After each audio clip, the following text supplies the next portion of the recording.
प्रेम से बोलिए आनंद कंद भगवान की जय। गुरुर्ब्रह्मा गुरुर्विष्णु गुरुर्देव महेश्वर गुरुर्साक्षात् परम ब्रह्म तस्मै श्री गुरुवे नमः। बंदो गुरुपद कंज कृपा सिंधु नररूप हरि महामोह तब पुंज जासु बचन रवि करनी कर अखंड मंडलाकारम व्याक्तमेनं चराचरं तत्पदं दर्शितं वेनं तस्मै श्री गुरुवे नमः। प्रेम से बोलिए आनंद कंद भगवान की जय। जगजननी श्री माता जी की जय। परम संत श्री हंस जी महाराज की जय। सभी दिव्य परिवारों की जय। सभी पूजनीय संत महात्माओं की जय। सच्चे गुरु दरबार की जय। आज के इस यूएई वीकली सत्संग में देश विदेश से उपस्थित सभी पूजनीय संत महात्मागण, प्रेमीगण एवं जिज्ञासु सभी को स्वागत और मेरा सादर जय श्री सच्चिदानंद। हर एक सप्ताह की तरह आज भी हम लोग प्रेम भाव से सत्संग श्रवण करने के लिए इस जूम के माध्यम से जुड़े हुए हैं। आप सबसे अनुरोध है कि आज की इस जो जूम के लिंक है, आप चाहे तो अपना इष्ट मित्र, अपने दोस्तों को शेयर कर सकते हैं।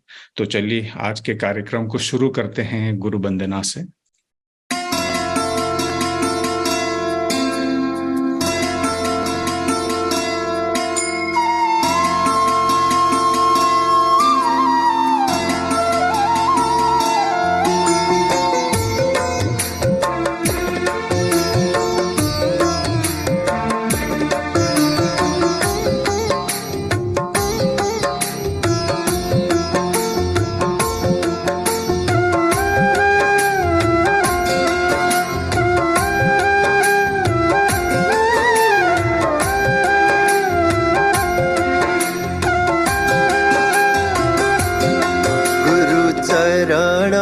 कमला बलिहारी रे प्रभु चरण कमला बलिहारी रे।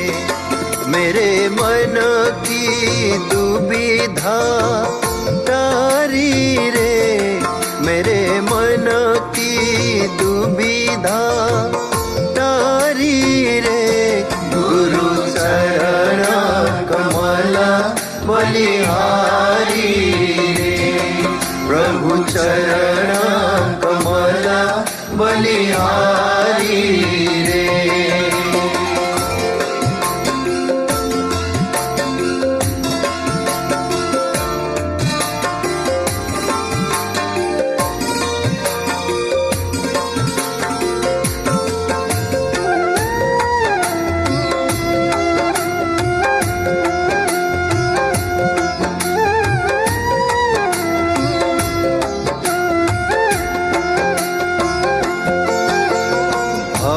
सागर में नीर अपारा, भव सागर में नीर अपारा। डूब रहा नहीं मिले किनारा, डूब रहा नहीं मिले किनारा। पल उबारी रे प्रभु पल में लिया उबारी रे। गुरु चरण कमला बलिहारी रे प्रभु चरण कमला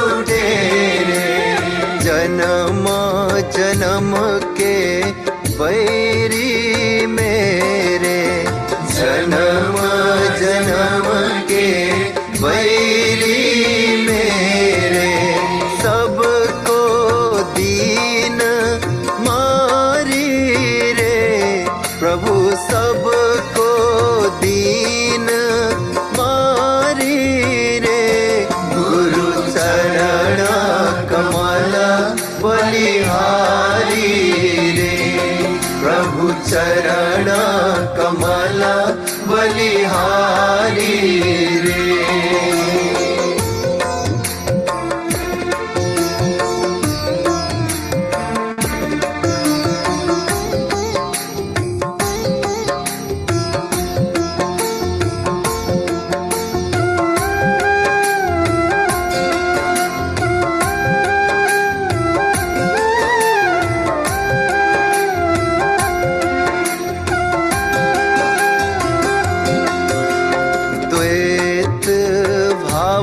सब दूर कराया, द्वैत भाव सब दूर कराया, पुराण ब्रह्मा एक दर्शाया, पुराण ब्रह्मा एक दर्शाया, घट घट ज्योत निहारी रे प्रभु, घट घट ज्योत निहारी रे, गुरु चरण कमल बलिहारी रे, प्रभु चरण कमल बलिहारी रे।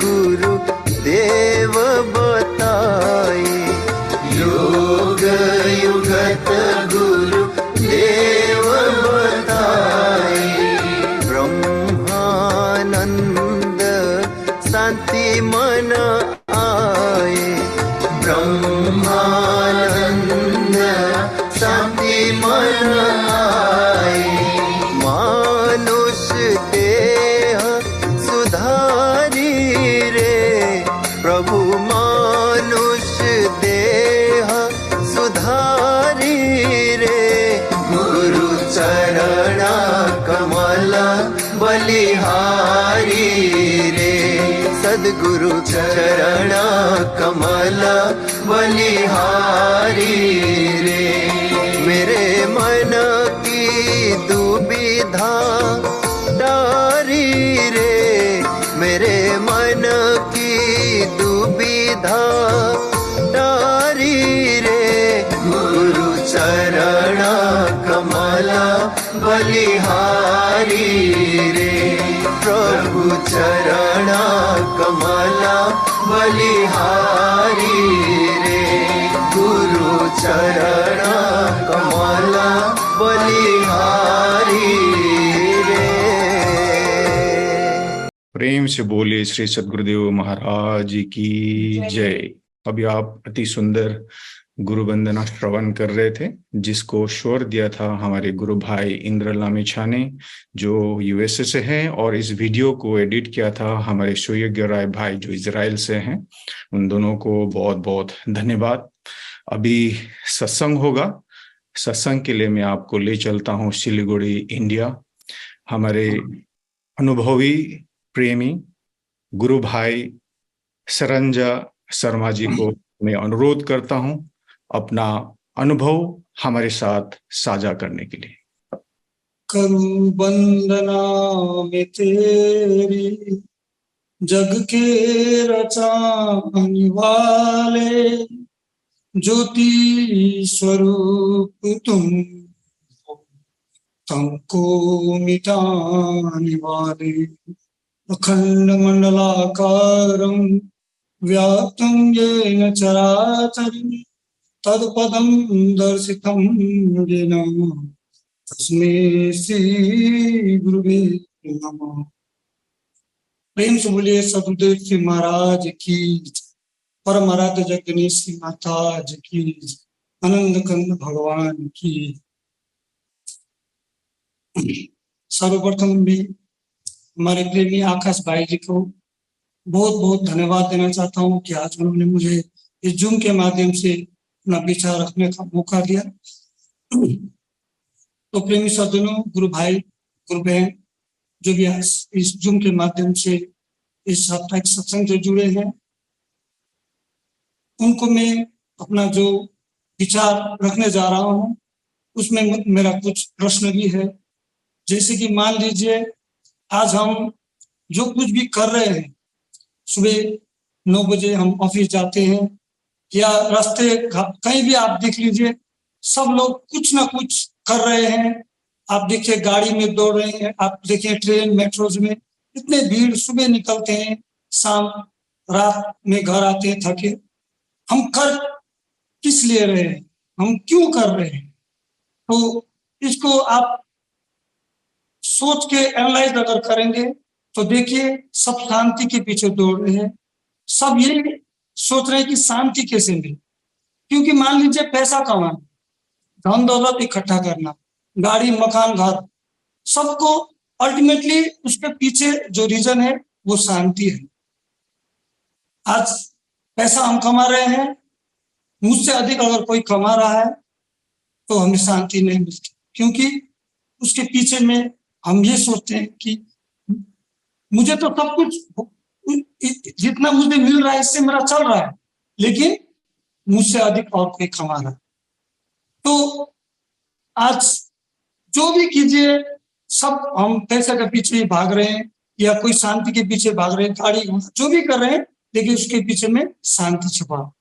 तो भगवान शंकर उमा जी से कहती है, पार्वती से कहते हैं कि उमा कहूं मैं अनुभव अपना, सत्य हरि भजन जगत सब सपना। तो कल तक जब हम ये बचपन से सुनते आ रहे थे तो इस दोहा का मीनिंग हमें पता नहीं, इसका मतलब इतना पता नहीं था। लेकिन आज जब थोड़ा उम्र बीत रहा है, सत्संग और अपने जो भी हम अभ्यास करते हैं, हमें अनुभव जब हो रहा है, तो आज हमें पता चल रहा है कि वास्तव में जगत जो है सपना है। मान लीजिए एक बच्चा जो है वो कहीं हो गया, गुम हो गई, तो वो बच्चा किसे ढूंढेगा? अपनी माँ को ढूंढेगा। जब तक वो माँ को न ढूंढ ले तब तक वो रोएगा, लेकिन माँ के बदले अगर किसी और का हाथ वो पकड़ ले तो कुछ देर वो चुप होगा, फिर उसके बाद वो रोने लगेगा।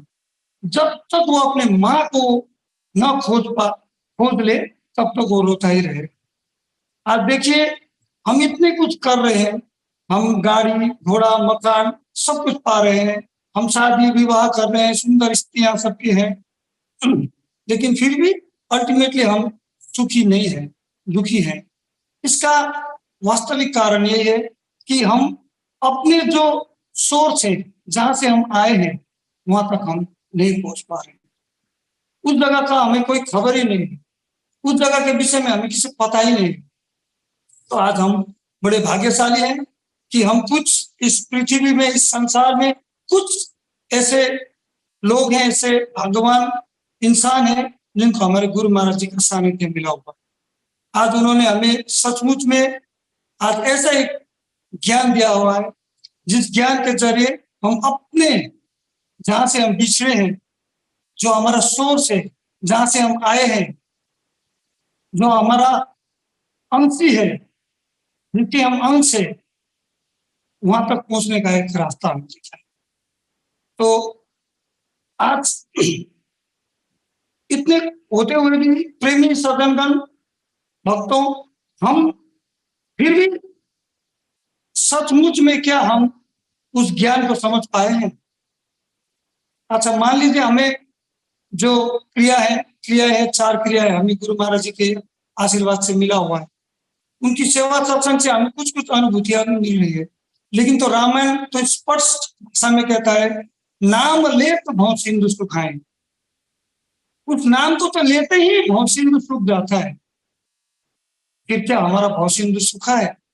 अच्छा, भव सिंधु का अर्थ होता है जो हमारे अंदर से, जो हमारे जो विचार है, जो भावनाएं हैं, जो हमारे अंदर निरंतर सोते वक्त भी जो भावना हमारा चलता है, विचार चलता है, विभिन्न प्रकार के विचार, वो विचार जब शून्य हो जाएगा, जब उस विचार का अंत होगा, तब भव सिंधु सूखने की बात कही। तो हमसे कहीं ना कहीं गलती, कहीं ना कहीं चूक अवश्य ही हुई होगी, हो रही होगी। इसलिए हमें हम सभी का वो भव सिंधु जो है, जो अनंत में मिलने का जो हमारा जो जैसे कि स्वामी विवेकानंद ने कहा है कि every soul is destined to be perfect. हर आत्मा एक दिन परफेक्ट होगा। उस शक्ति जहां से हम आए हैं वहां जरूर मिलेगा, हर आत्मा। तो हमने तो करोड़ों बार जन्म ले चुके हैं, हम तो करोड़ों बार इस धरती पे जन्म ले चुके हैं। आज भी हम इस पृथ्वी में हैं, मनुष्य चोला में। इसका मतलब इससे पूर्व में हमने बहुत सारे जन्म ले चुके हैं और बहुत सारी शायद हमने अभ्यास भी की होंगी, लेकिन फिर भी आज तक हमारे होने का यही कारण है कि इससे पहले हम उस पूर्णता को हमने प्राप्त नहीं किया है। तो उस पूर्णता को प्राप्त करने के लिए श्री गुरु महाराज जी के चरण कमलों पे जाके उस ज्ञान को नतमस्तक होके दंडवत प्रणाम करके उसको अंदर से जानने का कोशिश हमें करना है। लेकिन उसको करने के लिए कुछ विधियां हमें दी गई हैं, लेकिन उस विधि को हम अच्छी तरह ठीक प्रकार से हम अभ्यास नहीं कर रहे, मुझे ऐसा लगता है। क्योंकि जो भूल मैंने भी की थी वही मैं आपके सामने बता रहा हूँ। क्योंकि जब हम सुमिरन करते हैं, आंख हम जरूर बंद कर लेते हैं और जो हमें नाम दी गई उसको भी हम जपते हैं, लेकिन जपना किससे है? जपना किससे है? क्योंकि नाम तो निरंतर चल रहा है और हम जपना किससे है? हमारे मन से। मन को जब तक हम नाम में नहीं लगाएंगे तब तक हमारा जो संकल्प विकल्प, जो हमारे अंदर की जो विचार चल रही है, वो स्टॉप, वो बंद कभी होती नहीं। जिस तरह से घड़ी दिन रात चलती रहती है जब तक उसमें बैटरी है, और जब तक हमारे यहाँ पर जान है, जब तक हमारी प्राण शक्ति है, वो तो चलती रहेगी। वो तो हम ऐसे ही 21,600 बार उसे फेंक रहे हैं, लेकिन जब तक हम अपने मन को उस नाम में नहीं लगाएंगे तब तक होगा नहीं। हमारे जो अष्टांग योग में यम नियम आसन प्राणायाम प्रत्याहार धारणा ध्यान समाधि, जो अंतिम अवस्था, जो योग की अंतिम अवस्था जो कहा गया है, उसको हम प्राप्त नहीं कर पाएंगे। तो इसके लिए हमें भक्ति, क्योंकि भक्ति की क्या जरूरत थी? बिना भक्ति के भी हो जाना चाहिए था, क्योंकि उस क्रिया को करना है, फिर तो हमें वो समाधि को प्राप्त हो जाना था। वो अनंत जो जहाँ कोटि कोटि सूर्य के बराबर न कृष्ण भगवान जो कहते हैं, न तद्भासते सूर्यो शशांको न पावका यद्गत्वा न निवर्तन्ते तद धामम परम मम। उस जो धाम परम पिता परमात्मा का जो धाम है, अगर हम अभ्यास करके उस विधि के, तो हमें मिल जाना चाहिए था, लेकिन नहीं मिल रहा है। क्योंकि हमारा मन जो है हजारों करोड़ों सालों से विभिन्न जगह से, विभिन्न प्राणियों के माध्यम से, विभिन्न लोगों के माध्यम से आते आते इस सातिर दिमाग को अगर बस में करना है तो इसे पहले बुड़बक बनाना है, बेवकूफ बनाना है। बेवकूफ बनाने का एक ही चारा है, सब अपने तर्क, क्योंकि शास्त्र कहते तर्कों की जो स्थिति है वो कभी भी, जैसे कि युधिष्ठिर महाराज कहते हैं, तर्को प्रतिष्ठा श्रुतियो विभिन्ना नैको ऋषियस्य मतम प्रमाणम धर्मस्य तत्व निहितम गुहाया महाजनो ये न गता सपंसा। उस तर्क की कोई स्थिति ही नहीं है। तो जब तक उस तर्क को हम समाप्त नहीं करेंगे। आज हम साइंस अपने अपने जगह में, आज जो हाईटेक युग है, हमारा दिमाग और सातिर हो रहा है। तो इस सातिर दिमाग को अगर बेवकूफ बनाना है तो हमें भक्ति बहुत जरूरी है। और आप ये बात नहीं कि हम किसी भी जगह जाके बेवकूफ बनाते, नहीं, वो नहीं है। इस माता जी कहा करती, भाव का भूखा हूं मैं, भाव ही एक सार है, भाव से मुझको भजे तो भाव से भूखा। तो इस दिमाग को जब तक आप सारे तर्क से दूर करके श्री गुरु महाराज के चरण कमलों में नहीं झुकाएंगे, तब तक ये तर्क समाप्त नहीं होगी। और ऐसा भी बात नहीं है कि हम कुछ पूछे ही ना, क्योंकि भगवान कृष्ण ने तो स्वयं कहा है कि प्रश्न करो। इस विधि को जानने के लिए तद विधि प्रणिपाते न परिप्रश्न न सेवाएं, क्योंकि इस विधि को जानने के लिए प्रश्न भी करना है, सेवा भी करना है।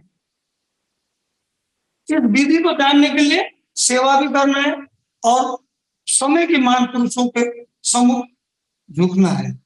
और इस सब के बावजूद जब तक हम तन मन धन वचन से गुरु महाराज जी को नहीं मानेंगे, उनके चरणों में नहीं झुकेंगे, तब तक कुछ होने वाला नहीं है।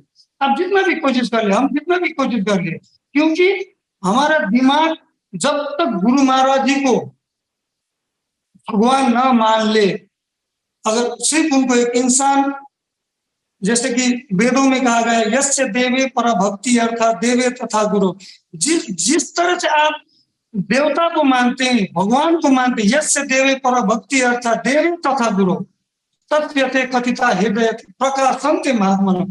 जब हम अपने गुरु को परमेश्वर की बराबर, जब तक हम उनको नहीं पूजेंगे, तब तक हमारे हृदय में प्रकाश नहीं निकलेगा, नहीं उठेगी। तो आज जिस तरह से ये जिसको घोर कलयुग कहा जाता है, आज आर्टिफिशियल इंटेलिजेंस की बात हो रही है, डिजिटल बात छोड़ के आज आर्टिफिशियल इंटेलिजेंस की ओर संसार जा रहा है। आज रोबोट, एआई सब काम कर रहे हैं। तो इस युग में भी हम उस अध्यात्म की बात कर रहे हैं जो अध्यात्म आदि में था, है और रहेगा। जैसे कि बाइबल में भी कहा गया है, आदि में शब्द था, शब्द परमेश्वर के पास था, शब्द ही परमेश्वर है। तो उस शब्द को जब तक हम नहीं जानेंगे गुरु महाराज जी की कृपा से, क्योंकि सार क्रिया तो हमें मिल चुका है, पर हम सोचते कि हम आत्मज्ञानी हो गए, नहीं। जब तक उस शक्ति को हम किस तरह, एक ग्लास में आप पानी मिलाएंगे, पानी रखेंगे और उसमें नमक डाल के घोल देंगे, फिर उसके बाद में आप उस नमक को उस पानी से अलग कर पाएंगे? नहीं, क्योंकि उसमें घुल चुका है। क्योंकि नमक जो है कहाँ से आता है? समंदर से आता है। समंदर क्या है? पानी। तो नमक का जो असली अंश है वो पानी है। उसी तरह से गन्ना से चीनी बनता है, तो गन्ना में भी रस होता है, तो उस गन्ना चीनी को आप पानी में अगर घोल देते हैं तो वो उसी में मिल जाता है। तो उसी प्रकार से जो हमारा जो ये शक्ति है, हमारे हम खुद, हमारा जो मन है वो कहाँ से आया है, उत्पन्न हुआ है। तो गुरु महाराज जी की कृपा से हमें ये पता है, लेकिन अगर हम उसको ले रखे हैं, जैसे हमारे महात्मा जी कहा करते थे कि ज्ञान ले रखा है तो होने वाला नहीं है।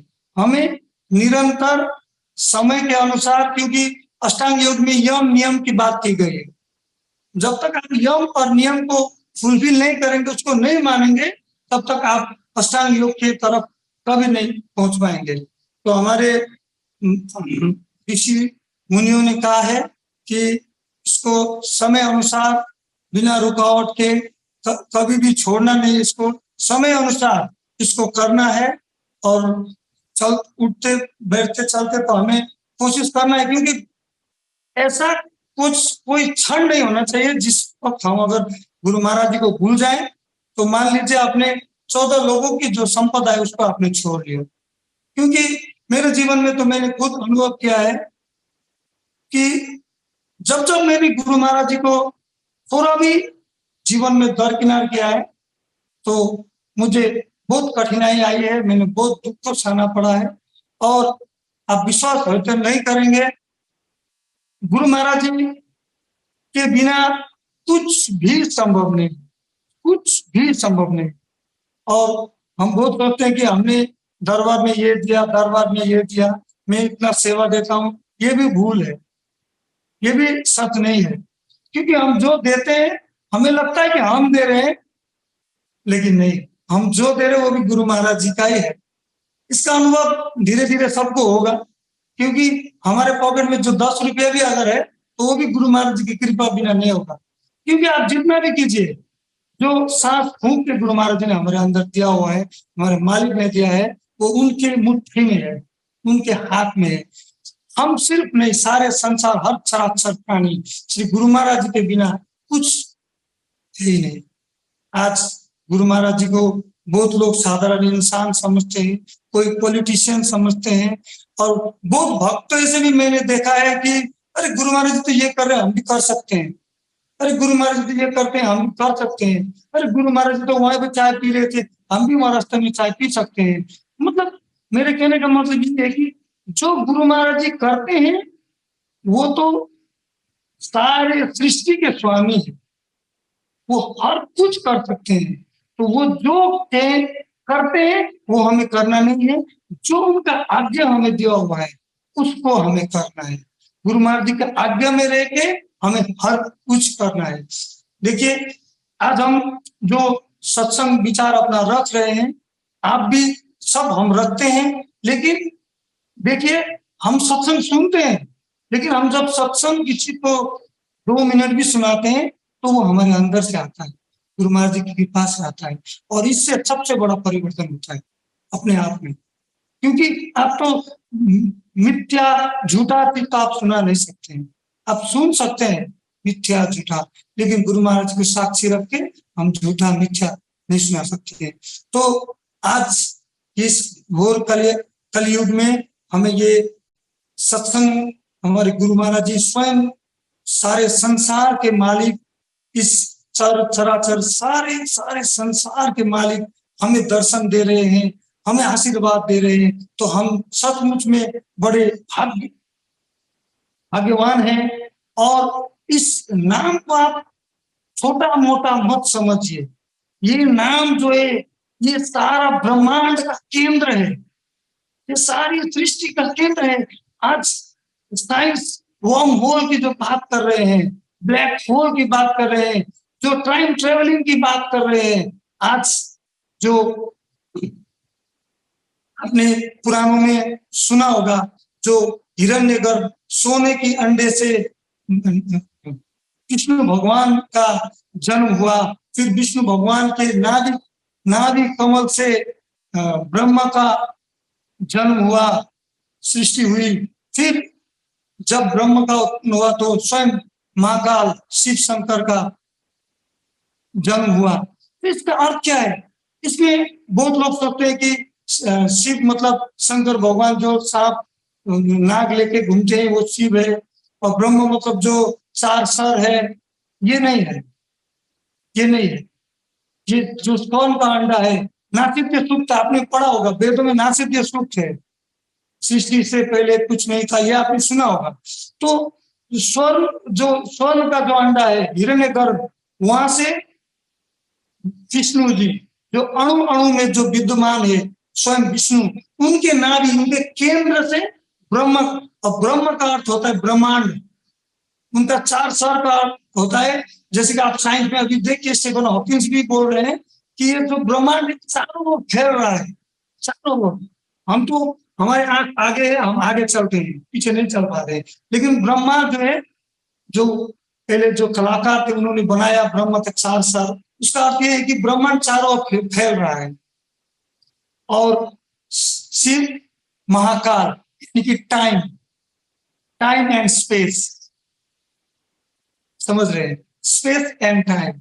तो वहां तक पहुंचने का टाइम ट्रेवल का जो शॉर्टेस्ट मार्ग जो साइंस अभी बता रहा है वर्म होल, वो परिकल्पना है, वो सोच रहे कि शायद, लेकिन गुरु महाराज जी की कृपा से हम समय को उसी वक्त रोक सकते हैं। आप 2 सेकेंड भी नाम में ठहर जाइए, समय आपके लिए रुकेगा, आप अनुभव कीजिए। तो मैं अपनी वाणी को ज्यादा लंबा नहीं करके मैं आज इतना ही कहना चाहता हूँ। प्रेम से बोलिए सदगुरुदेव श्री महाराज की जय, आदिशक्ति जगरनी श्री माता जी की जय। प्रेम से बोलिए श्री सद्गुरुदेव महाराज की जय। हमारे गुरु भाई सरंजय शर्मा जी को अपना अनुभवी सत्संग, प्रेरणादायक सत्संग विचार हमारे समक्ष रखने के लिए आपको हृदय से बहुत बहुत धन्यवाद देना चाहते हैं।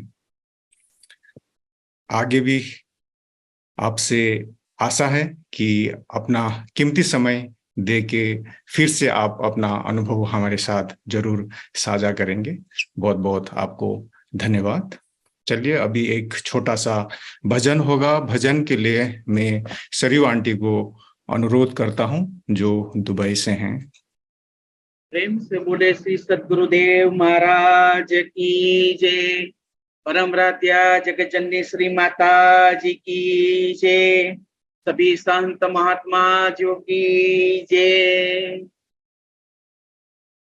गुरुर् ब्रह्मा गुरुर्विष्णु गुरुर्देवो महेश्वरः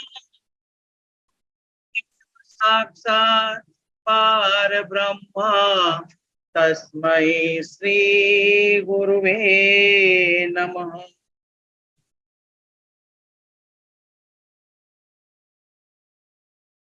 मेरा आपकी कृपा से सब काम हो रहा है।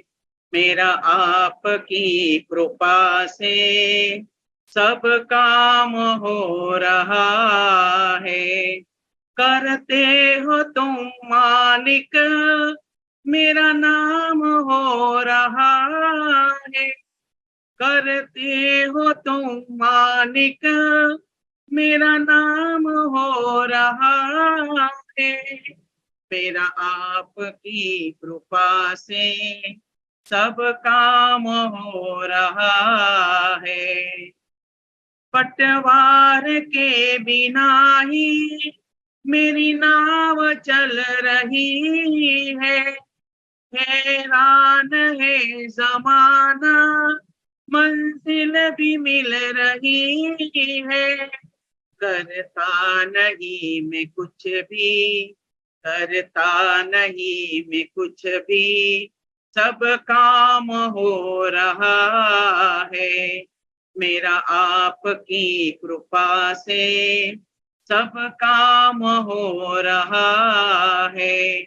करते हो तुम मालिक मेरा नाम हो रहा है। करते हो तुम मालिक मेरा नाम हो रहा है। मेरा आपकी कृपा से सब काम हो रहा है। तुम साथ हो जो मेरे किस चीज की कमी है। तुम साथ हो जो मेरे किस चीज की कमी है। किसी और चीज की अब दरकार ही नहीं है। किसी और चीज की अब दरकार ही नहीं है। तेरे साथ से गुलाम अब, तेरे साथ से गुलाम अब गुलफाम हो रहा है। मेरा आपकी कृपा से सब काम हो रहा है। करते हो तुम मालिक मेरा नाम हो रहा है। करते हो तुम मालिक मेरा नाम हो रहा है। मेरा आपकी कृपा से सब काम हो रहा है। मैं तो नहीं काबिल, तेरा प्यार कैसे पाऊं। मैं तो नहीं हूँ काबिल, तेरा प्यार कैसे पाऊं। टूटी हुई वाणी से गुणगान कैसे गाऊं। टूटी हुई वाणी से गुणगान कैसे गाऊं। तेरी प्रेरणा से ही सब ये कमाल हो रहा है।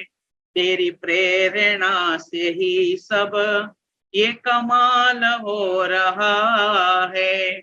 मेरी आपकी कृपा से सब काम हो रहा है।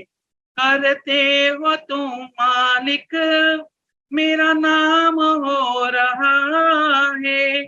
करते हो तुम मालिक, मेरा नाम हो रहा है। मेरी आपकी कृपा से सब काम हो रहा है। मुझे हर कदम कदम पर तूने दिया सहारा। मुझे हर कदम कदम पर तूने दिया सहारा। मेरी जिंदगी बदल दी तूने करके एक इशारा। मेरी जिंदगी बदल दी तूने करके एक इशारा। एहसान पे तेरा ये, एहसान पे तेरा ये एहसान हो रहा है। मेरा आपकी कृपा से सब काम हो रहा है। करते हो तुम मालिक, मेरा नाम हो रहा है। करते हो तुम मालिक, मेरा नाम हो रहा है। मेरी आपकी कृपा से सब काम हो रहा है। तूफान आंधियों में तूने ही मुझको थामा। तूफान आंधियों में तूने ही मुझको थामा। तुम कृष्ण बन के आए, मैं जब बना सुदामा। तुम कृष्ण बन के आए, मैं जब बना सुदामा। तेरे करम से अब ये, तेरे करम से अब ये सरेआम हो रहा है। मेरा आपकी कृपा से सब काम हो रहा है। करते हो तुम मालिक, मेरा नाम हो रहा है। करते हो तुम मालिक, मेरा नाम हो रहा है। मेरा आपकी कृपा से सब काम हो रहा है। मेरा आपकी कृपा से सब काम हो रहा है। प्रेम से बोले श्री सद्गुरुदेव महाराज की जय। परम राध्या श्री जगज्जननी श्री माता जी की जय।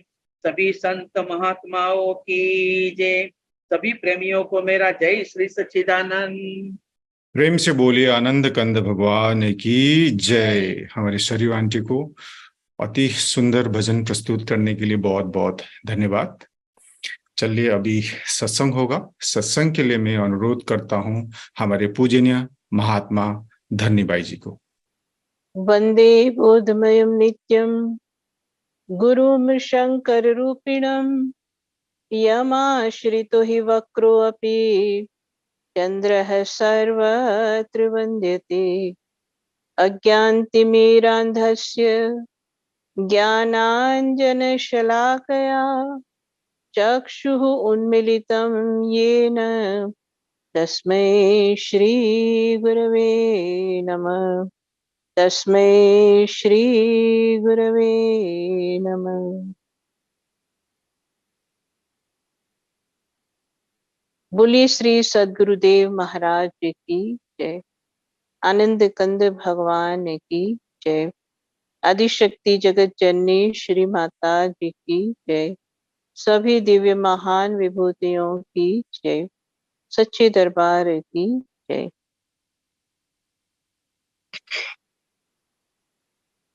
श्री गुरु महाराज जी के चरण सरोज की दया से हम और आप सब हर सप्ताह सत्संग को प्राप्त करते हैं और जैसे जैसे हम सत्संग को सुनते जा रहे हैं हमारे अंदर परिवर्तन आते जाता है और ये परिवर्तन हम स्वयं अनुभव कर पाते हैं, क्योंकि सत्संग बड़ा बारीक रूप में हमारे अंदर जाता है। हमारे मन पर, बुद्धि पर, विचारों में, हमारी वृत्तियों पर, सब पर वो प्रभाव करता है और जिसके कारण धीरे धीरे धीरे हमारा मन बैरागी होने लग जाता है और जैसे जैसे मन बैरागी होता है वैसे ही वैसे हम अध्यात्म में, भक्ति की राह में सरलता से आगे बढ़ पाते हैं। और इसीलिए जब हम रामचरितमानस में ये बात को पढ़ते हैं कि उत्तरकांड का जो प्रसंग है, गरुड़ जी और काकभूषण जी, जैसा कि उत्तरकांड के अंदर गरुड़ जी काकभूषण जी के पास गए, काफी संवाद हुआ, सत्संग सुनाया गया काकभूषण जी के माध्यम से। जैसे जैसे सत्संग सुनते चले जा रहे हैं वैसे ही वैसे गरुड़ जी के अंदर अलग अलग परतें खुलती चली जा रही है और सत्संग आपके जीवन के अंदर, आपके मन के अंदर, आपकी बुद्धि के अंदर प्रवेश करता है, उसकी ये पहचान है कि आप और सुनते जाना चाहते हैं। जैसा हम सुनते हैं कि वाल्मीकि जी ने कहा कि भरहि निरंतर हो ही न पूरे, कि जो सुनते रहते हैं कभी ये नहीं कहते कि मैंने बहुत सुना, लेकिन और ज्यादा सुनने की इच्छा होती है। तो समझ लेना चाहिए कि सत्संग हमारे अंदर सही तरीके से जा रहा है। तो गरुड़ जी भी सुन रहे हैं और बहुत सही तरह से उन्हीं के अंदर काकभूषण जी की वाणी यानी सत्संग जा रहा है, इसलिए और सुनते रहना चाहते हैं। कितनी सारी बातें सुनाई, भगवान की महिमा सुनाई, काकभूषण जी ने अपने बारे में बताया, अपने जन्मों की कहानी सुनाई, भगवान की क्या कृपा है, कैसे भगवान की कृपा से वो इस मुकाम तक पहुंचे, सारी बातें सुनाई। लेकिन अभी भी गरुड़ जी को लगता है कि मैं सुनता चला जाऊं और इसीलिए वो प्रश्न पूछते हैं। जब गरुड़ जी ने प्रश्न पूछे, सबसे आखिर में उत्तरकांड में ये प्रसंग आता है, गरुड़ जी के 7 प्रश्न। इन 7 प्रश्नों में पहला प्रश्न जो अक्सर हम सत्संग में सुनते हैं बहुत बार कि प्रथम ही कहो नाथ मति धीरा, सबते दुर्लभ कवन शरीरा। कि सबसे पहले आप ये बताओ कि संसार में सबसे दुर्लभ शरीर कौन सा है। तो काकभूषुंड जी प्रथम जो प्रश्न है उसका उत्तर देते हुए क्या कहते हैं कि नर तन सम नहीं कवनेउ देहि, जीव चराचर याचत जेहि। कि मनुष्य के शरीर जैसा कोई दूसरा शरीर संसार में नहीं है, और संसार में जितने भी चराचर जीव है सब इस शरीर को प्राप्त करना चाहते हैं। क्यों? तो कहा स्वर्ग नरक अपवर्ग निसेनी, ज्ञान वैराग्य भक्ति सुख देनी। क्या विशेषता है इस शरीर की? कि स्वर्ग नरक और अपवर्ग के लिए ये निशानी है, यानी सीढ़ी है। और इसी शरीर के अंदर ज्ञान वैराग और भक्ति तीनों प्राप्त होते हैं। हम अपने धर्म ग्रंथों के अंदर अलग अलग बहुत सारे जो है दृष्टांत सुनते हैं, पढ़ते हैं। तो तीन चीज की बात आती है, ज्ञान वैराग और भक्ति। आजकल सबसे ज्यादा जो देखने में आता है लोगों के अंदर भक्ति भाव। वैसे भी अभी तो सावन का महीना, पुरुषोत्तम महीना, वैसे ही भक्ति का महीना है। भक्ति हर एक व्यक्ति करता है या करना चाहता है या अपने तरीके से करते रहते हैं। तो एक तो है भक्ति, फिर उसके बाद काकभूषुंड जी कहते हैं ज्ञान और वैराग। ये तीन चीजें मनुष्य की विशेषता है। लेकिन इतिहास में, धर्म ग्रंथों में, पुराणों में कथाओं को पढ़ते हैं तो एक बात समझ में आती है कि भक्ति के लिए हम देखते हैं गजराज जैसे जो मनुष्य नहीं भी है, लेकिन उनके लिए भी हम कहते हैं कि उन्होंने भगवान को पुकारा और भगवान आए और ग्राह को मारा, गज को उबारा। या जैसे हम सुनते हैं रामचरितमानस का दृष्टांत कि सतयुग के अंदर जो कछुआ है उसके अंदर इतनी दृढ़ इच्छा है प्रभु के चरणों को प्राप्त करने की कि वो ही फिर त्रेता में केवट बनता है। ये उसकी भक्ति है। तो भक्ति, ज्ञान और वैराग में सबसे पहले हम भक्ति का नाम लेते हैं। भक्ति यानी भजना, किसी के प्रति अपने मन के अंदर विशेष भाव के साथ उससे जुड़े रहना। वो कोई भी हो सकता है, लेकिन आमतौर पर भक्ति भगवान की ही होती है, इसलिए हम भक्ति को भगवान से ही जोड़ते हैं। किसी से भी अगर आप लगाव के साथ, प्रेम के साथ लगातार जुड़े रहते हैं तो आप उसके भगत हैं। तो इसमें क्या होता है कि जब हम भक्ति करते हैं, जिससे भी हम जुड़े हैं, वो हो सकता है कोई मूर्ति हो, या वो हो सकता है कि जिसके बारे में हम कुछ भी नहीं जानते हैं, ऐसा कोई हो सकता है। लेकिन जब हम अपने मन को एक जगह स्थिर कर देते हैं उनके साथ, तो हमारे मन के माध्यम से हम जो है एक ऐसा प्रवाह तैयार करते हैं कि जिसके अंदर फिर और कोई दूसरी बात नहीं आती है। इसीलिए जो हम सुनते हैं कि मीराबाई को जब तक गुरु नहीं मिले थे उसके पहले भी वो भक्ति करते थे भगवान कृष्ण की मूर्ति की। तो ऐसा नहीं था कि भक्ति नहीं थी उनके पास, भक्ति करते थे। लेकिन पूर्णता कब आती है भक्ति में? जब ज्ञान मिलता है। तो भक्ति छोटी सी उम्र से कोई भी करता है, लेकिन बिना ज्ञान के उसको रास्ता नहीं मिलता है।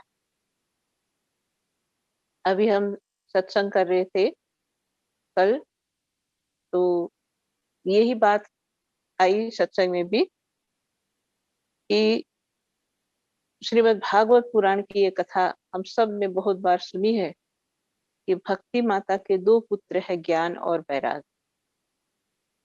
वृंदावन में पहुंचे भक्ति माता जवान हो गए हैं, लेकिन दोनों पुत्र ज्ञान और वैराग मूर्छित है,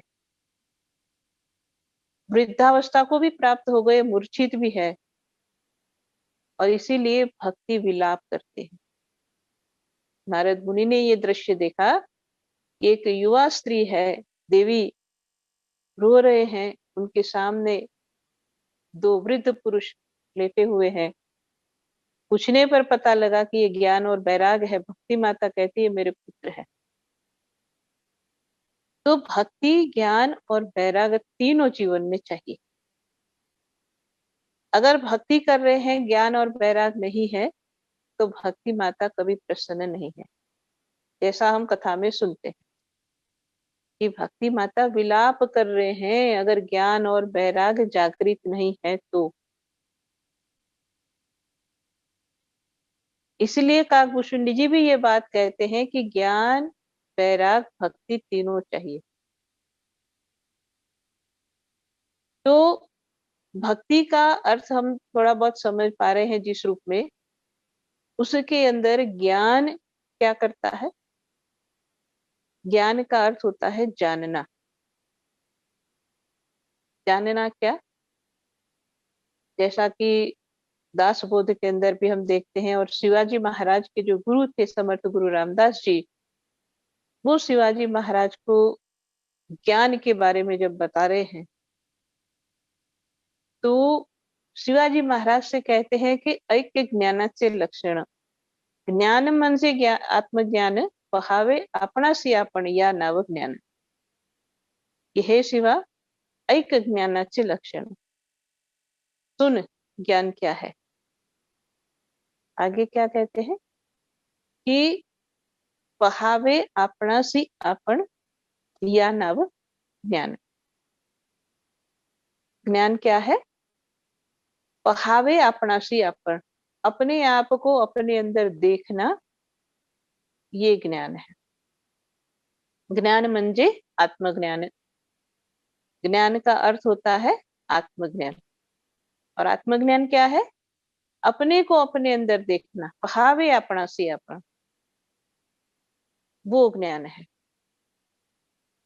भक्ति में हम मन को किसी के साथ स्थिर करते हैं, लेकिन जब ज्ञान मिलता है तो हमारा मन अपने अंदर स्थिर होता है। अपने अंदर किसमें? जो आत्म तत्व है।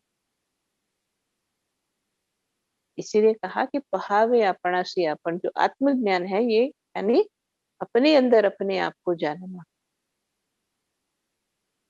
इसीलिए भक्ति जो दो तरह की बताई जाती है, एक होती है सकाम भक्ति, एक होती है निष्काम भक्ति। सकाम भक्ति यानी कुछ पाने की इच्छा से की गई भक्ति, जो अक्सर होती है। बचपन से जब भी भक्ति की किसी के भी जीवन में शुरुआत होती है तो इसी रूप में होती है कि माता सरस्वती की उपासना करो, बुद्धि मिल जाएगी, और इनकी उपासना करो या इनके लिए व्रत रखो तो ये काम हो जाएगा। वहीं से शुरू होता है। तो जब तक ज्ञान नहीं है, भक्ति सकाम रहेगी। यानी कुछ पाने की इच्छा से ही की जाएगी कि मैंने इतना किया तो मुझे बदले में ये मिलना चाहिए, या ये मिलेगा तो मैं ये करूंगी या मैं करूंगा। ये सकाम है, जिसमें कुछ पाने की इच्छा है। और जब सकाम भक्ति होती है तो कर्म तो हुआ, भक्ति तो हुई, लेकिन उससे हमारे अंदर कोई परिवर्तन नहीं आया, उससे हमने अपने आप को प्योर नहीं बनाया। भक्ति तो की, हो सकता है कि हर सोमवार को जाकर के जल चढ़ाया, लेकिन मन तो फिर भी बहिर्मुखी रह गया। हो सकता है हर जो है शनिवार को जाकर के हमने तेल चढ़ाया, लेकिन मन तो फिर भी बहिर्मुखी रह गया, उसमें कोई परिवर्तन नहीं आया। तो सकाम भक्ति हमको बहिर्मुखी तो करती है, हमारे अंदर कोई परिवर्तन नहीं लाती। और इसीलिए भक्ति के साथ ज्ञान चाहिए। जब ज्ञान मिलता है तो जो भक्ति सकाम थी, कुछ पाने के लिए कर रहे थे, वो नहीं होता है। फिर हमारी भक्ति निष्काम हो जाती। ज्ञान पाया, अपने अंदर में अपने आप को जाना, उस आत्म स्वरूप को जाना। अब जो मन एक जगह जहां उसको स्थिर होना था, जो पहले कहीं मूर्ति में, कहीं किसी और स्थान पर स्थिर हो रहा था, अब वो अपने अंदर में स्थिर हो रहा है। तो क्या होता है कि जब अंदर में मन स्थिर होने लगा, ज्ञान मिला, अब भक्ति जो थी उसकी दिशा बदल गई। जो बाहर मन जा रहा था वो अंदर की तरफ हो गया। तो ज्ञान के बाद जो भक्ति है वो हमें अंतर्मुखी बनाती। ज्ञान के बाद जो भक्ति है, वहां धीरे धीरे हमारे मन के जो विकार थे, मन की जो इच्छाएं थी, उसके ऊपर कंट्रोल होने लगता है। तो जैसे जैसे ज्ञान के बाद भक्ति हो रही है, यानी जैसे जैसे ज्ञान के बाद हमारा मन आत्म तत्व में, या जो कुछ भी गुरु ने सिखाया है उसके अंदर मन स्थिर होने लगता है, तो धीरे धीरे अपने अंदर में परिवर्तन आता है। फिर संसार को पाने की या संसार की कोई वस्तु पाने की इच्छा नहीं रहती। और जब संसार को या संसार की वस्तु को पाने की इच्छा नहीं रहेगी, तो दुख भी नहीं रहेगा। क्योंकि कहा जाता है इच्छा ही दुख की जननी है। संसार की इच्छा नहीं, संसार में कुछ पाने के पीछे मन नहीं भाग रहा है, तो वो मन दुखी भी नहीं होता है। और इसीलिए भगवान रामचंद्र जी अयोध्या वासियों को ये बात कहते हैं कि भक्ति स्वतंत्र सकल सुख खानी, बिन सत्संग न पावहि प्राणी। कि जो किसी पर आश्रित नहीं है, ऐसी जो भक्ति है, वो सारे सुखों की खान है। वहां पर सारे सुख मिल जाएंगे। क्यों मिलेंगे, कैसे मिलेंगे? जो भक्ति किसी पर आश्रित नहीं है, यानी कि अपने आप में हम अपने आप से जुड़ करके जो कर रहे हैं, तो धीरे धीरे धीरे जैसे हम अपने आप को निखारते जाएंगे, अंदर से हम बदलते चले जाएंगे, वैसे ही वैसे एक अलग तरह का सुख मिलेगा। और वो सुख ऐसा होगा कि आप किसी को कुछ बता नहीं पाओगे, कोई उसको जान नहीं पाएगा। अपने आप में सुखी संतुष्ट हो जाएंगे। और जब आप अपने आप में स्थिर होकर के खुद से ही खुद से अपने आप से खुश रहना, सुखी होना, संतुष्ट होना जब सीख जाते हैं, तो फिर ऐसा जो भक्त है या ऐसा जो व्यक्ति है, उसको संसार में कोई भी हिला नहीं सकता। और इसीलिए भक्ति जब ज्ञान के साथ की जाती है, तो धीरे धीरे मानव के अंदर वैराग जागृत होने लग जाता है। क्योंकि वैराग कोई ऐसा नहीं है कि हम कहीं से लाएंगे। वैराग के लिए हमको मेहनत करनी नहीं पड़ेगी, वो स्वतः आता है। क्योंकि और कामों के लिए तो हम मेहनत करते हैं, जैसा अभी हम सुन रहे थे कि मन को नाम में लगाने के लिए हम मेहनत करते हैं, खूब कोशिश करते हैं, लेकिन मन को बैरागी बनाने के लिए कोई उपाय नहीं किया जाता, कोई कोशिश नहीं की जाती है। समझ से बैराग आता है। और जब हमारे अंदर समझ हुई, बैराग जागृत हुआ, तो और ज्यादा हमारी भक्ति दृढ़ होती है। इसलिए जो ये तीनों है, ज्ञान, बैराग और भक्ति, तीनों एक दूसरे के पूरक भी है और एक दूसरे को बल देने वाले हैं। जैसे भक्ति और ज्ञान के संदर्भ में दृष्टांत देखते हैं। हम सब ने नरसिंह मेहता के बहुत सारे भजन सुने, जो गांधी जी अक्सर गाते थे। वैष्णव जन तो तेने कहिए जी, पीड़ पराई जाने रे, पर दुखे उपकार करे तो मन अभिमान न आने। बहुत सारे नरसिंह मेहता के भजन हम सब लोग गाते हैं, जानते हैं। दर्शन दो घनश्याम नाथ मुरी अखिया पासी रे।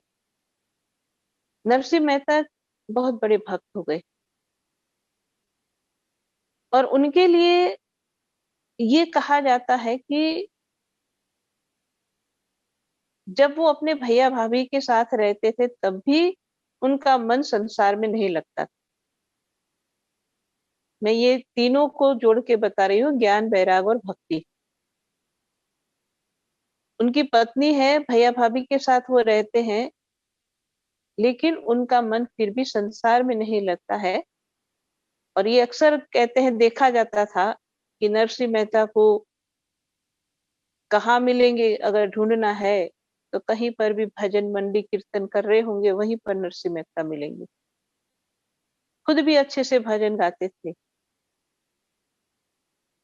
तो बैराग था, शायद संस्कार थे ऐसे कि मन संसार में नहीं रम रहा था, वो भगवान की भजन कीर्तन भक्ति की तरफ जा रहा था। और कहा जाता है कि एक समय ऐसा भी आया कि भाभी के तानों के कारण वो भैया का भाभी का घर छोड़ करके और जूनागढ़ चले गए। लेकिन जो उनके अंदर जो ये भावना थी हमेशा भजन कीर्तन की या भगवान की पूजा आराधना की, वो करते ही थे।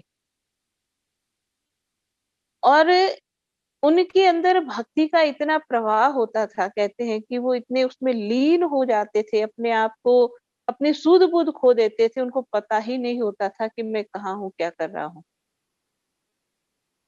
और आगे चल के तो उनके लिए इतनी बातें फैली थी कि जब नरसिंह मेहता शाम के समय जब कीर्तन इत्यादि होता है और उसके बाद वो रास जो होता था, गरबा रास करते थे, तो ऐसा कहा जाता था कि उसमें नरसिंह मेहता को स्वयं भगवान कृष्ण दर्शन देते थे।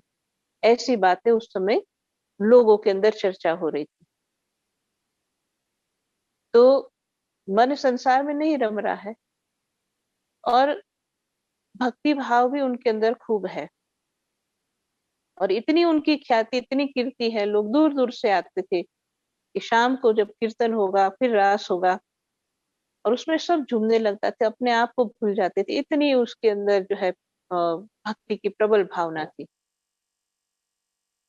लेकिन जो बात थी कि तीनों एक दूसरे के बिना अधूरे हैं।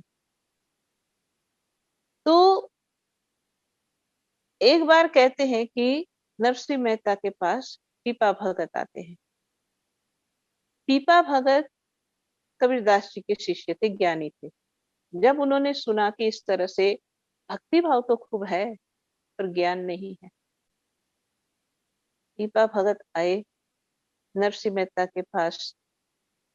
सारी बातचीत हुई, कहा कि हमने आपके बारे में सुना है कि जब आप कीर्तन करते हैं, रास होता है, तो स्वयं प्रभु आते हैं तो पीपा भगत कहते हैं कि मैं दर्शन करने के लिए आया हूँ, मुझे भी प्रभु के दर्शन करवाइए।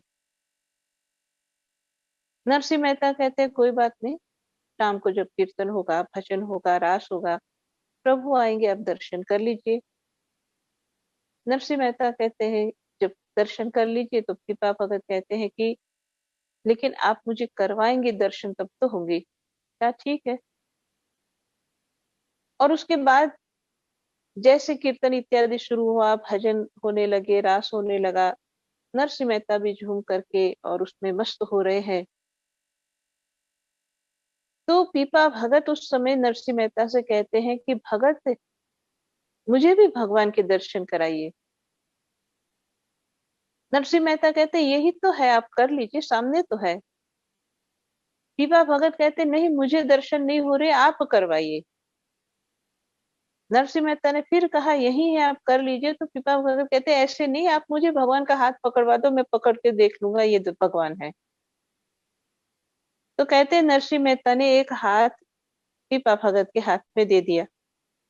पीपा भगत ने वो हाथ बहुत ही अच्छी तरह से पकड़ा और उसके बाद नरसिंह मेहता को खूब झकझोर के, जो आंखें बंद थी, एक भाव की समाधि में चले गए थे या जो भी कहो, अच्छे से हिलाया उनको। नरसिंह मेहता ने आंखें खोली, कहा क्या हुआ। तो पीपा भगत उस समय कह रहे हैं कि आपने मुझे जो हाथ पकड़ाया था कि ये लो भगवान का हाथ है, ये हाथ किसका है, अब देख तो लो। तो नरसिंह मेहता ने जब आंखें खोली और देख रहे हैं, तो क्या देख रहे हैं कि उन्होंने तो अपना ही हाथ पीपा भगत को दिया है। अब क्या करें। पीपा भगत कहते आपने तो ये कह के मुझे हाथ पकड़ाया था कि ये भगवान का है, लेकिन ये तो आप ही का हाथ है। तो वहां पीपा भगत उनको समझाते हैं कि देखो भगत, ये इशारा है कि जो आप सोच रहे हो कृष्ण वैकुंठ धाम से, गोलोक धाम से आते हैं मेरे पास, लेकिन ये इशारा ये कह रहा है कि वो हाथ कृष्ण का यानी आपका, इसका अर्थ ये है कि कृष्ण कहीं और नहीं है, आप ही के पास है।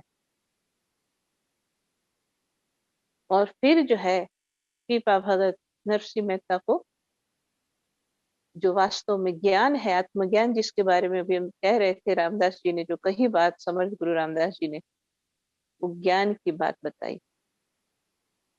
और तब जाकर के जब नरसिंह मेहता को ज्ञान प्राप्त हुआ, फिर वही नरसिंह मेहता क्या कहते हैं कि ज्या लगी आत्म तत्व चीन्यो नहीं, सर्व साधना जूठी, मानुष देह तारो एम एड़े गयो, मावठानी जेम दृष्टि रूठी।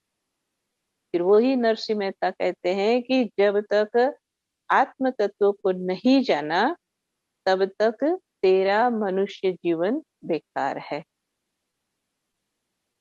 इस तरह से तो कहा मावठा नीचम वृष्टि रूठी। जब बिन मौसम की बारिश हो जाती है, अक्सर आपने सुना होगा, आजकल के समय में बहुत होता है ऐसा। हम भी जब कुछ साल पहले जो है हरियाणा में थे, तो बहुत बारी बात सुनते थे कि किसान अपने खेतों में जो तैयार हो रही है सारी फसल, उसको देख के बड़ा खुश हो रहा होता था, और अचानक ऐसी बारिश आ गई, सारी फसल बर्बाद।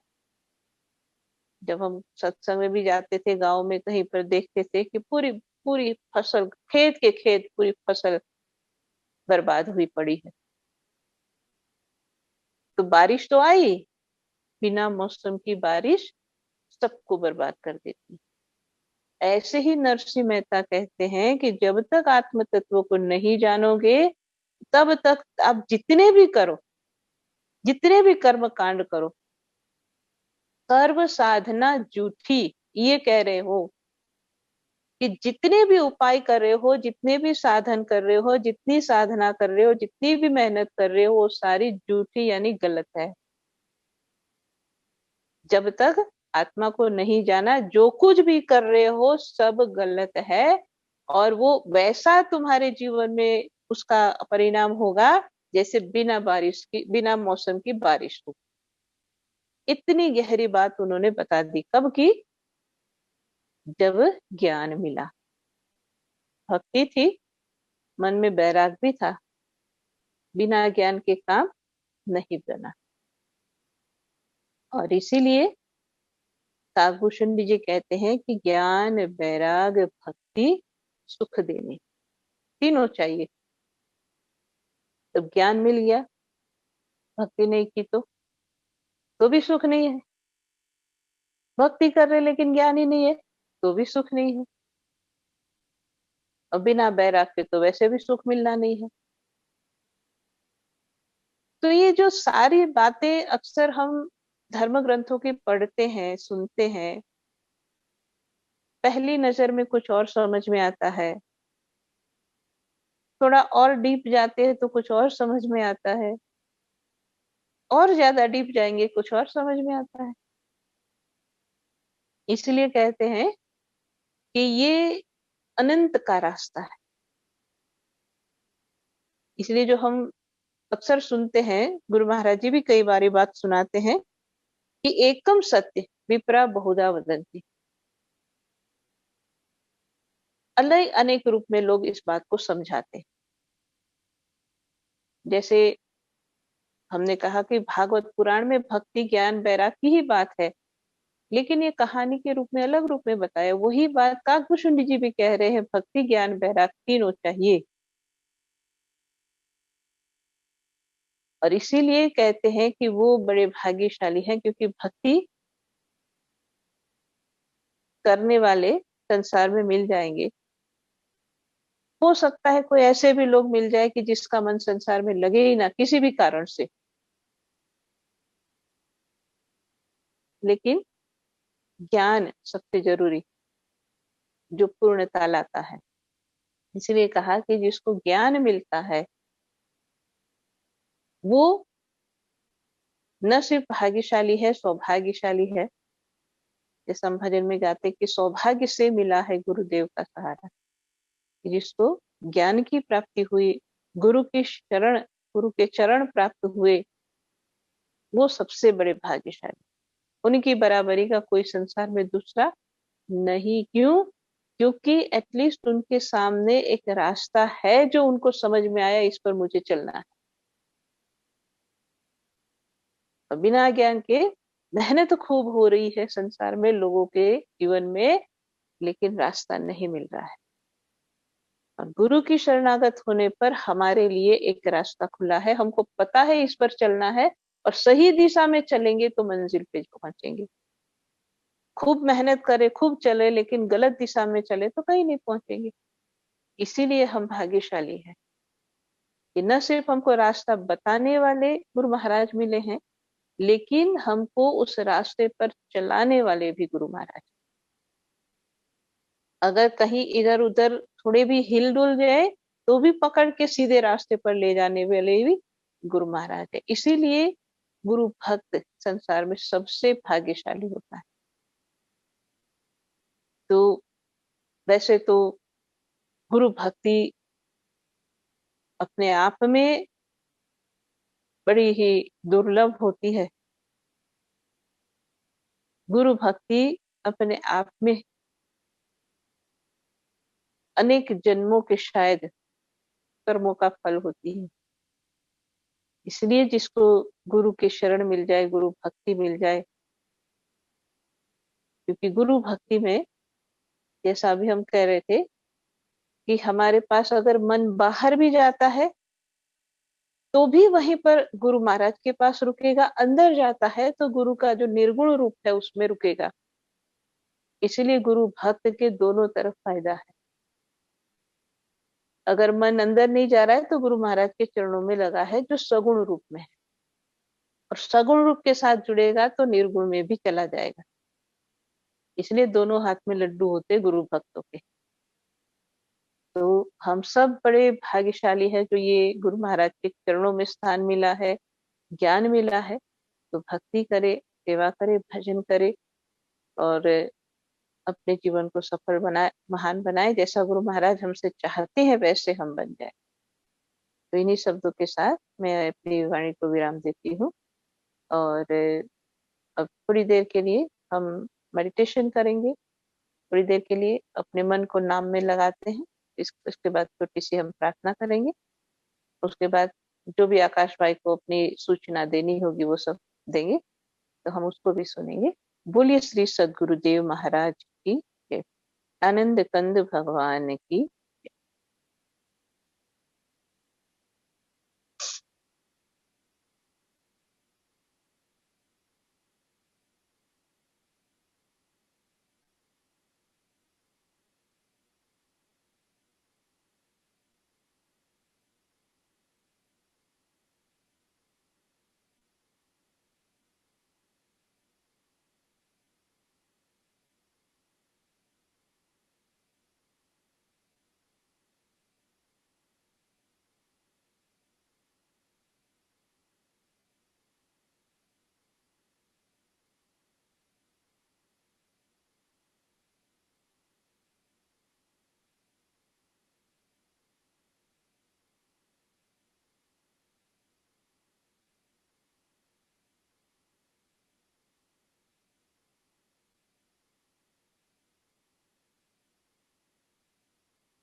बोलिए श्री सद्गुरुदेव महाराज की जय।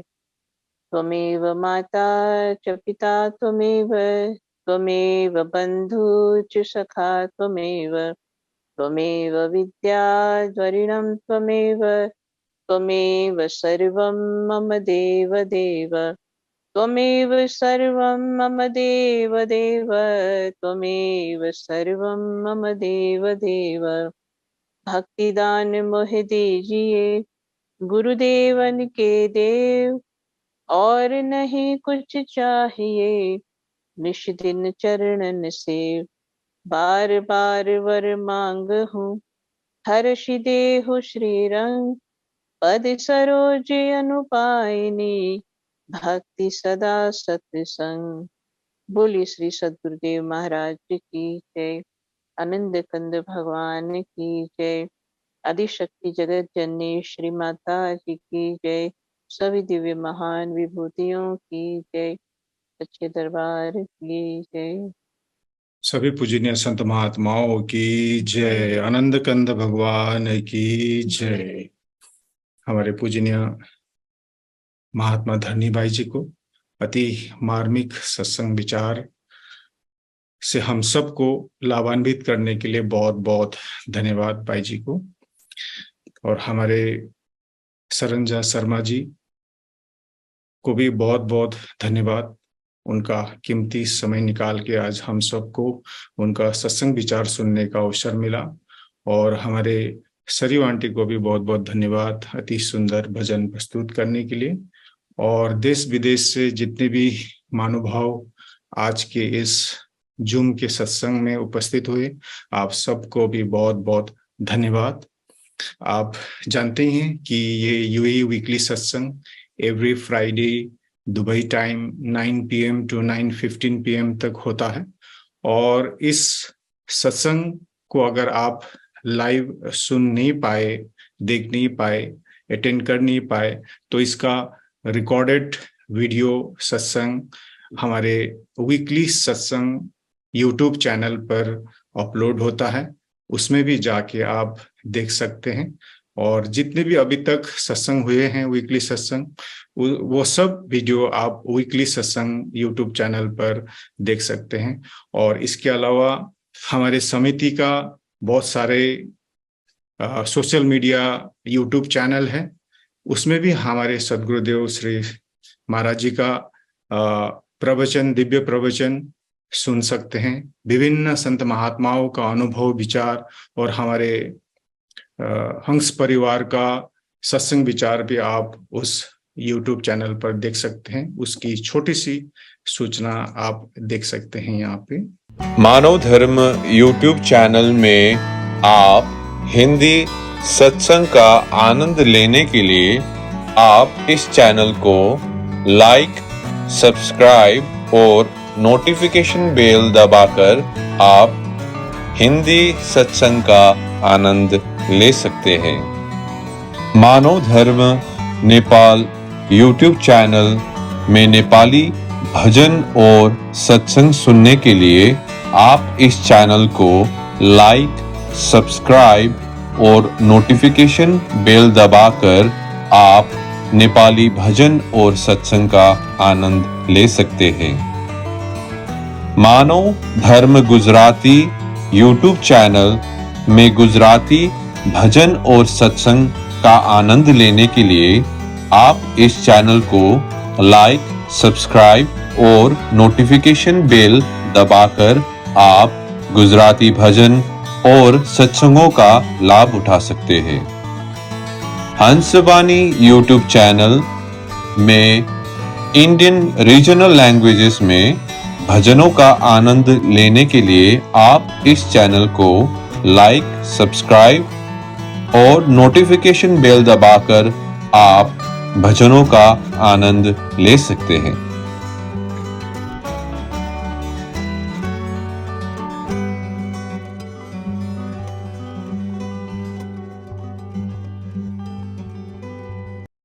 प्रेम से बोलिए आनंद कंद भगवान की जय।